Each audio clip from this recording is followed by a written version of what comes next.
Beast mode si Jamal Murray, suspense game 6 mga idol. Magic bunot sinagip ng 23 years old ang Denver Nuggets, hindi makapaniwala si SGA. Dagger ni Brody. Game 6 mga idol, Oklahoma City Thunder versus Denver Nuggets. Start of the game, Jamal Murray 4-point play kagad para sa home team. Sumagot naman si Lu Dort ng cutting dunk mula sa assist ni SGA at 3-pointer, 5 quick points mga idol. Well, good start naman for the Denver Nuggets. Umabot ng 8 points sa kanilang biggest lead dito lang sa first quarter, pero nahabol yan ng mga young players ng OKC Thunder. SGA last 1 second, that's a floating bunk shot. 31-28 mga idol, end of first quarter lamang ang Denver. Second frame, may iniindang injury si SGA mga idol. Russell Westbrook off the bench. Napaganda pa yung kabos na tira ni Peyton Watson. Excellent defense ng OKC Thunder. Jalen Williams steal and Chet Holmgren with the finish.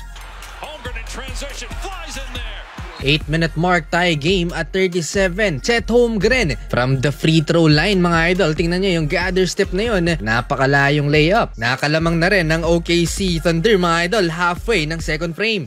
Denver turnover, alley-oop, Holmgren. Late second quarter, napatake over si Shai Gilgeous-Alexander. Dito na unti-unting lumobo ang lamang ng OKC Thunder. Umabot na ng 12 points ang inahabol ng Denver Nuggets dahil sa 10 points ni SGA. Pero nagka-problema, nakuha niya ang kanyang pang-apat na foul. For the first time since October 2022, nag-commit ng 4 na foul sa first half si Shai Gilgeous-Alexander. Nahabol tuloy ng Mile High City ang OKC at naitabla sa 58 ang talaan habang nasa upuan si SGA. Lu Dort at the buzzer, 3-point shot mga idol, 61-58 in favor of OKC. Fires to Dort with one, launches, and hit. Playing with 4 fouls, Shai Gilgeous-Alexander count the basket plus foul and 3-pointer from top of the key. 3-point lead for OKC. Hindi nagbabago ang defense ng Denver, 2-3 zone pa rin. Tabla lamang lang ang nangyari dito sa third quarter. Nag-step up ang mga role players both teams. Isaiah Hartenstein for the Oklahoma City Thunder. MPJ naman para sa 2023 NBA champion. Under 2 minutes remaining ng third quarter, game changer si Julian Strawther. Una na ipasok niya ang kanyang first field goal via 3-pointer, nasundan pa ng isang tres. Now to the corner, Strawther again, hit another one. At alley-oop layup mula sa assist naman ni Jamal Murray. Fires underneath, Strawther puts it in.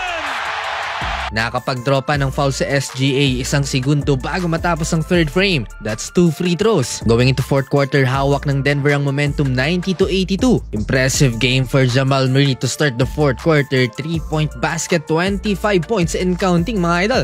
OKC possession, SGA blocked by Westbrook. Without Nikola Jokic, nakapagbigay ng extra energy para sa kupunan ng Denver itong si Russell Westbrook. 7-minute mark mga idol ng final quarter, battle of 2 MVP candidates. SGA pull-up jump shot, sumagot ng back-to-back basket naman si Nikola Jokic. 3-pointer and a tough floater, Jalen Williams. Anyari sa player na to ng OKC Thunder. 3 out of 15 lamang sa field, 6 points mga idol. Hindi naasahan. Denver Nuggets down the stretch with double-digit lead. Julian Strawther naging tagapagligtas dito ng Denver Nuggets. 15 points in second half alone. Magic bunot ni Coach Adelman. Last push mga idol for the Oklahoma City Thunder, last 2 minutes, pero masyadong malaki ang lamang ng Denver Nuggets. May game 7 pa, do or die. Dagger layup pa ni Brody mga idol.